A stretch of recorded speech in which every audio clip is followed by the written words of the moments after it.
Namo tassa bhagavato arahato sama sambuddhassa. Namo tassa bhagavato arahato sama sambuddhassa. Namo tassa bhagavato arahato sama sambuddhassa.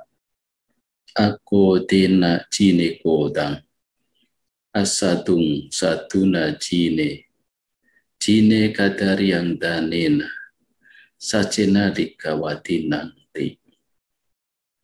Sangga yang termuliakan, para pandita, Bapak dan Ibu, saudara-saudara yang berbahagia, Hari Trisuci Waisak untuk mengenang kembali 3 peristiwa suci. Kelahiran Siddhartha Gautama calon Buddha, penerangan spiritual sempurna sebagai sama Sambuddha, dan kemangkatan Mahaparinibbana Sang Buddha Gautama. 3 peristiwa suci itu terjadi pada hari yang sama dan tahun yang berbeda-beda, yaitu hari Purnama Raya di bulan Waisak. Bapak dan Ibu, saudara-saudara, tiap-tiap kita merayakan Hari Trisuci Waisak, kita juga diingatkan kembali akan keteladanan Guru Agung Sang Buddha Gautama. Beliau yang dulunya Pangeran Siddhartha, seorang putra mahkota dari kerajaan Kapilawastu yang tidak pernah hidup dalam kesulitan secara keduniawian.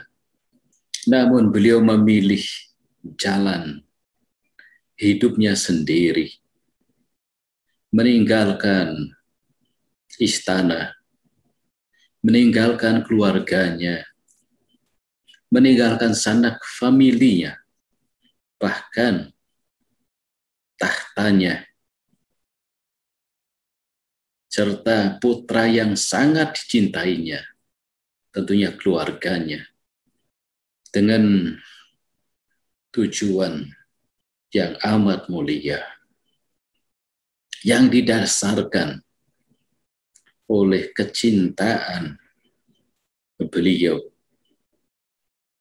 kepada orang banyak, untuk dapat mencari cara, dikatakan obat, agar dapat menyelesaikan penderitaan. Justru karena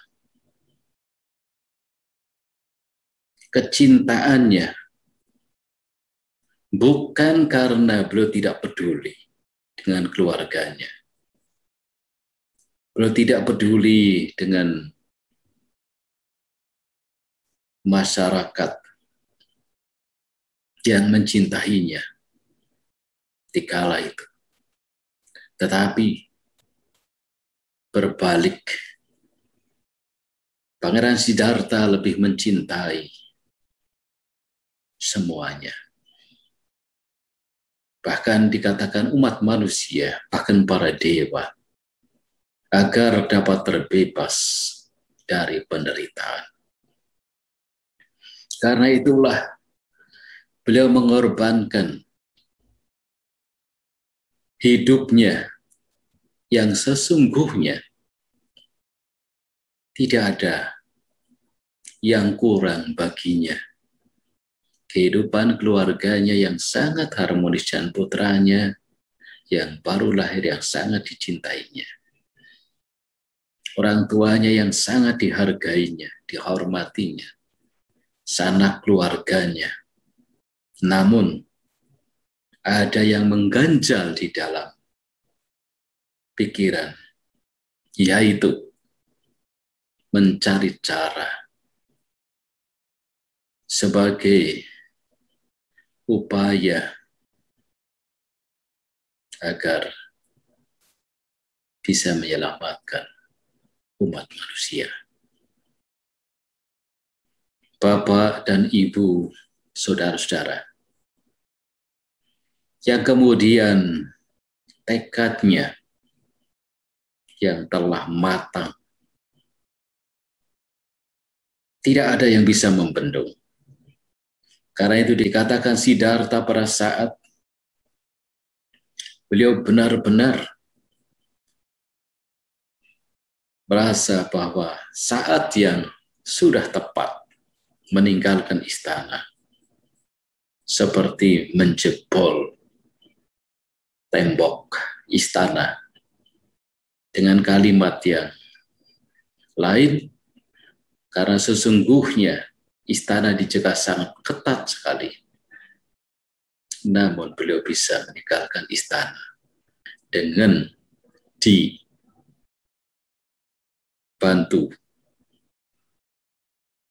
oleh para dewa.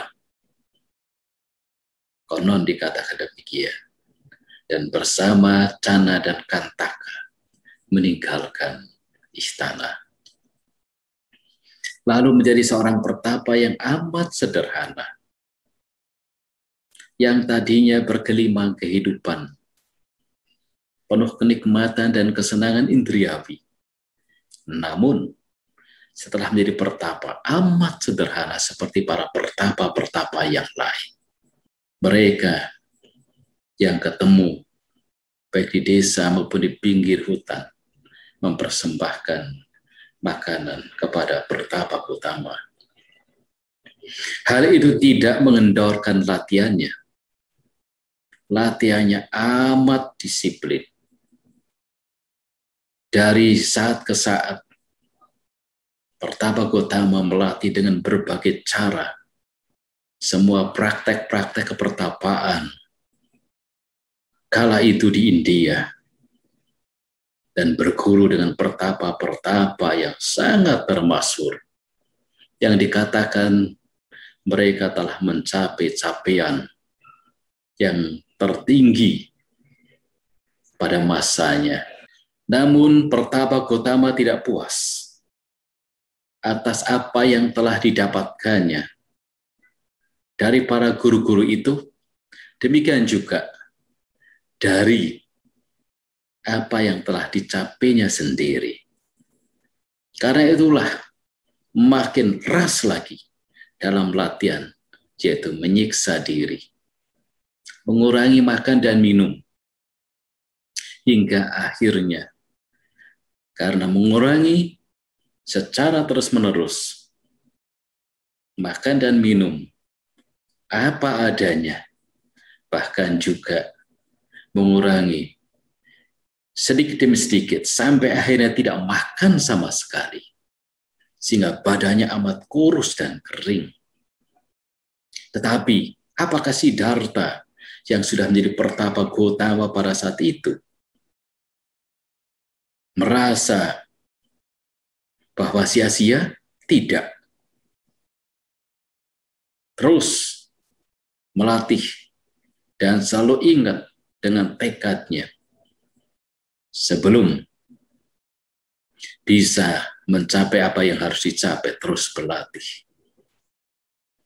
Bapak dan Ibu, saudara-saudara, inilah keteladanan yang amat berharga. Apakah kita sudah melakukan apa yang pernah dilakukan oleh manusia Siddhartha? Bekerja amat keras, memegang tekad janjinya sendiri. dan tanpa harus kendor dalam usahanya, sekalipun ya sudah mati-matian dan hampir mati betulan. Rasanya tidak. Kita umumnya mudah menyerah. Dan kita mudah frustasi. Tetapi tidak dengan Pertapa Gautama. Yang akhirnya beliau mencapai pencerahan spiritual sempurna sebagai seorang Sammasambuddha. Ketika beliau berada di bawah pohon Bodhi menghadap ke timur, dalam satu malam beliau mencapai apa yang harus dicapai oleh seorang manusia yang mencapai penerangan spiritual sempurna menjadi seorang Buddha yang sempurna pengetahuannya, sempurna tindak dan tanduknya, sempurna menempuh jalan ke nibbana. Beliaulah sejatinya guru para dewa dan manusia yang tiada taranya. Nah, setelah mencapai penerangan sempurna, Guru Agung Sang Buddha Gautama mengajarkan Dhamma, membabarkan ajaran beliau yang amat indah. Dikatakan indah pada awalnya, indah pada pertengahannya, dan indah pada akhirnya. Dhamma yang sempurna telah dibabarkan.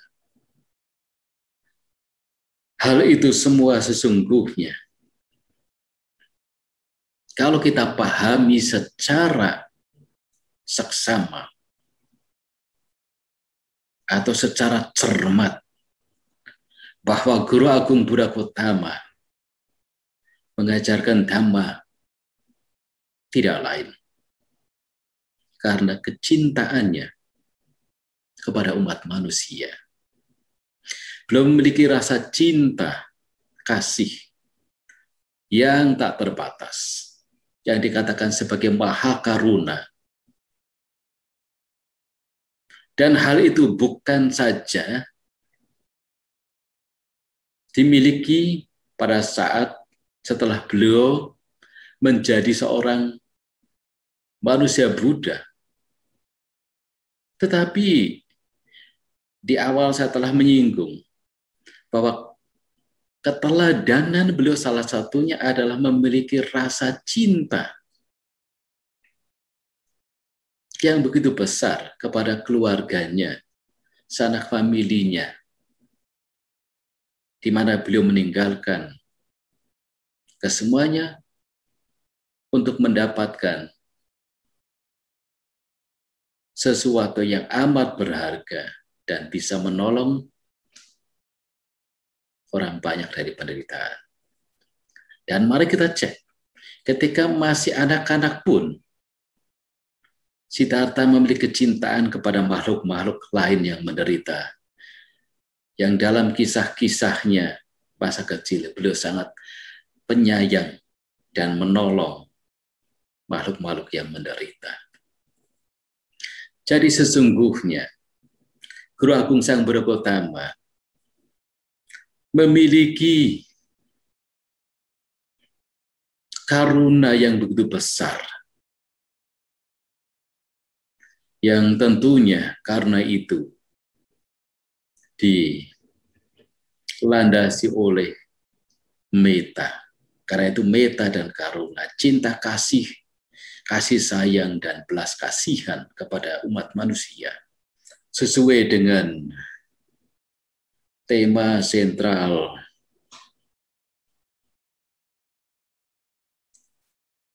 Waisak 2565 tahun 2021.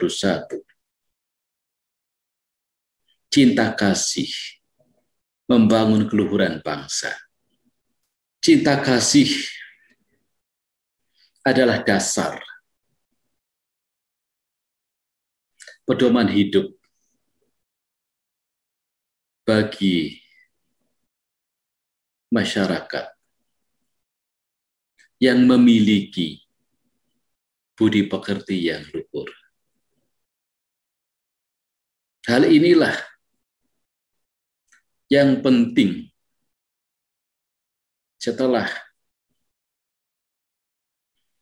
kita memiliki cinta kasih, kita dapat membangun keluhuran bangsa. Karena dasar membangun keluhuran bangsa tentunya adalah cinta kasih. Tentunya tidak cinta kasih saja, tetapi cinta kasih harus disertai dalam bentuk yang nyata, yaitu rasa belas kasihan dan membantu yang lainnya.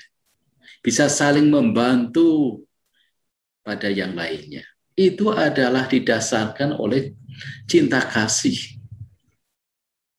Karena seorang memiliki cinta kasih, kemudian memiliki rasa belas kasihan, kemudian membantu siapa saja yang membutuhkan. Dan tanpa berpikir, apa imbalannya? Apa yang saya dapatkan? Praktek Dhamma itu hendaknya memiliki dasar yang murni dalam setiap tindakannya. Maka dalam bahasa masyarakat yang sekarang telah ditinggalkan, mestinya kita sepi ing pamrih, rame ing gawe. Pamrihnya sedikit, gawe tapi kerjaannya, apa yang dilakukan, itulah yang harus rame, harus dengan sungguh-sungguh dan tanpa berharap imbalan. Karena cinta kasih sejati tidak mengharapkan imbalan. Jangan sebaliknya, rame ing pamrih. Pamrihnya rame, tapi gawenya sedikit. Kalau tidak hati-hati,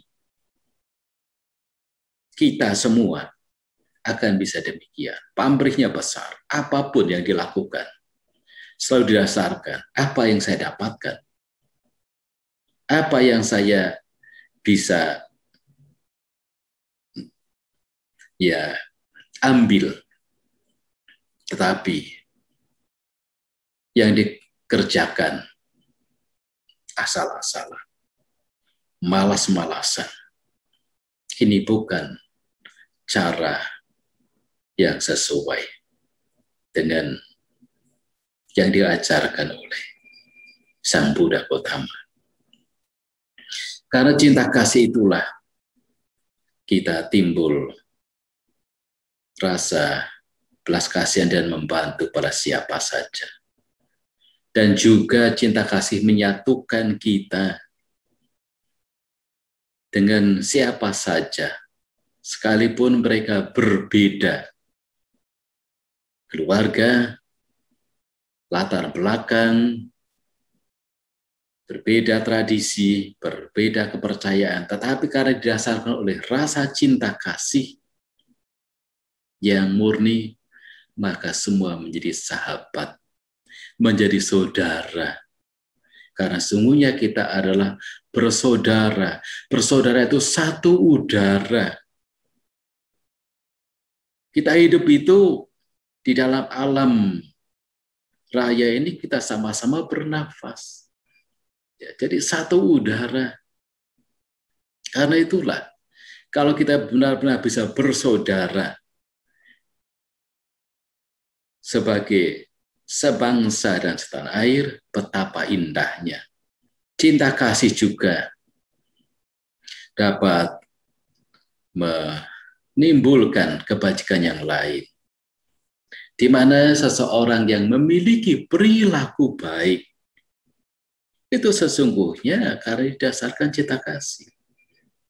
Kenapa seseorang itu tidak mau menyakiti yang lain, bahkan binatang sekalipun, tidak membunuh, bahkan mencintai yang lain, merawat, menghidupi. Demikian juga tidak mau merugikan orang lain. Apakah barang milik? Dan kalau berkata-kata yang benar, bukan berkata-kata disertai dengan dusta, kebohongan, tipu daya. Karena kalau tindakan seperti itu dilakukan, sudah tentu dilihat dari tindakan-tindakan yang buruk, dan itu akan merugikan orang lain. Nah, hal itu semua kalau merugikan orang lain itu kan sebagai satu bentuk nyata bahwa tidak adanya sifat-sifat luhur di dalam dirinya, tidak ada nilai-nilai luhur dalam dirinya, tidak ada cinta kasih, apalagi rasa belas kasihan kepada yang lainnya. Karena cinta kasih tidak akan merugikan siapa-siapa, termasuk dirinya sendiri. Bapak dan Ibu, saudara-saudara, perilaku baik, memiliki moral yang baik, itu sesungguhnya juga melindungi diri mereka sendiri. Karena seseorang itu telah membuat yang dikatakan pulau perlindungan bagi dirinya sendiri, yaitu tidak melakukan kejahatan, menghentikan kejahatan, menambah kebaikan, lebih lagi mensucikan hati dan pikiran. Nah, ini adalah cara dapat mengembangkan cinta kasih pada diri sendiri, tetapi juga kepada yang lainnya. Bahkan makhluk-makhluk yang tidak kelihatan sekalipun, kalau kita selalu berpikir semoga semua makhluk berbahagia, betapa indahnya.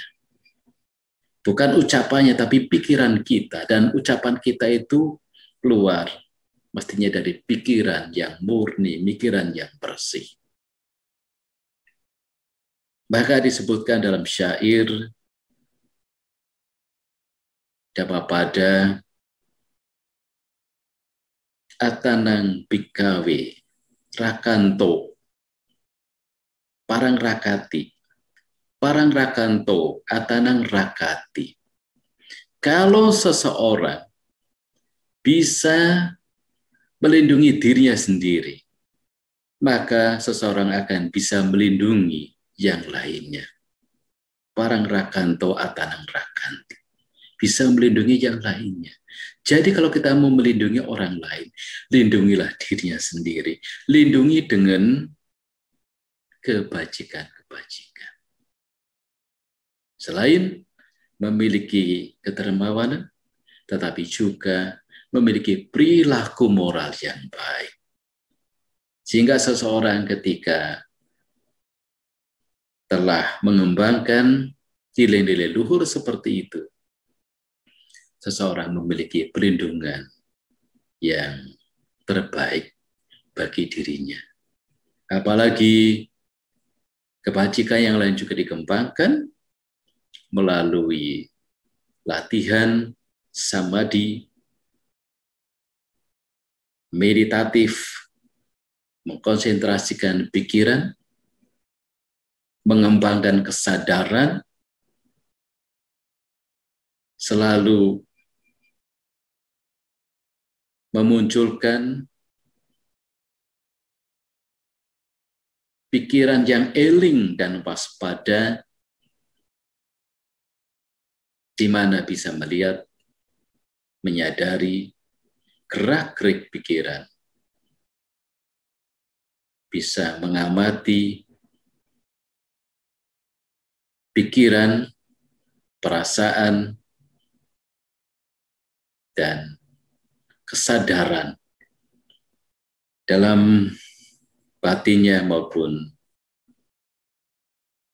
seluruh bagian-bagian tubuhnya sebagai objek untuk pengembangan diri. Dikatakan membaca. Bacaan yang paling baik adalah membaca pikiran sendiri dan membaca tiap-tiap perubahan gerak-gerik tubuh jasmani kita. Itulah sesungguhnya cara untuk mengembangkan batin bagi tiap-tiap orang. Bapak dan Ibu, saudara-saudara yang berbahagia, marilah dalam merayakan Hari Tri Suci Waisak yang ke-2565 tahun 2021,